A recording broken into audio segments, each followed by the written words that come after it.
آج جو میں قرآن پاک کی سورہ آپ لوگوں کے لیے لے کے آیا ہوں، بہت سارے لوگ یہ کمپلین کرتے ہیں کہ ہم پہ جادو ہو گیا، نظر بد ہو گئی، کاموں میں رکاوٹیں ہیں، بے چینی ہے، گھبراہٹ ہے، پیار محبت نہیں ہے ایک دوسرے کے ساتھ، اور خاص طور پہ وہ لوگ جو کسی بھی وجہ سے چڑچڑاپن ان میں رہتا ہے، غصہ رہتا ہے، چھوٹی چھوٹی بات پہ دوسروں کے ساتھ لڑنا جھگڑنا شروع کر دیتے ہیں، اور سمجھ ہی نہیں آتی کہ اب ہم نے آگے چل کے کرنا کیا ہے اور اپنے تعلقات کو کس طرح سے بہتر کرنا ہے۔ اور سب سے امپورٹنٹ اس سورہ کا جو فائدہ ہے وہ ہے ان میاں بیوی کے لیے جن کو اولاد کے حوالے سے کچھ پرابلمس ہیں، حمل نہ ٹھہرتا ہو، پریگننسی میں پرابلم آتی ہو، حمل کا ضائع ہو جانا، اس کے لیے آپ اس کو پڑھ سکتے ہیں، لیکن اس کا طریقہ کار جو ہے وہ آپ نے بڑے غور سے سننا ہے۔ قرآن پاک کی یہ سورہ ہے، یہ 13 نمبر پہ ہے، یہ ہے سورہ الرعد، ٹھیک ہے، رے آئین دال،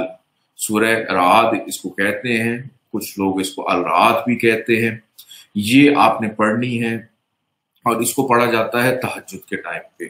کہ تہجد کے ٹائم پر آپ نے نوچندی جمعرات ہوتی ہے، چاند کی پہلی جمعرات، جو بھی اسلامک مہینہ شروع ہو یا نیا چاند ہو تو اس کی جو بھی پہلی جمعرات آئے آپ اس پر اس کو پڑھیں تہجد کے ٹائم پر، اور اس کو آپ نے 3 دفعہ پڑھنا ہے۔ 3 دفعہ پڑھنے کے ساتھ ساتھ آپ نے اپنے ساتھ 7 دانے جو کے رکھنے ہیں،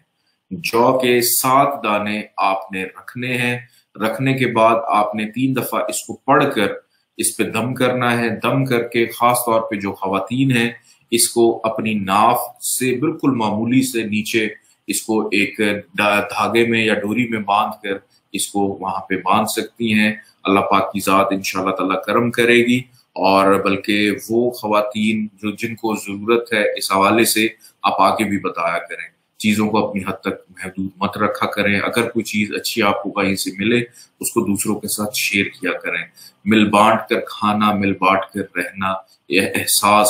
آج کل انسان کے پاس سب کچھ ہوتا ہے لیکن احساس نہیں ہوتا، ایک دوسرے کا احساس کیا کریں۔ پاکستان کو اپنی دعاؤں میں یاد رکھا کریں، دنیا میں جہاں پہ بھی آپ مقیم ہیں، بہت سارے لوگ پوری دنیا سے یہ دیکھ رہے ہوتے ہیں، میں ان سے یہ کہوں گا کہ پاکستان کے لیے بہت ساری دعائیں کیا کریں۔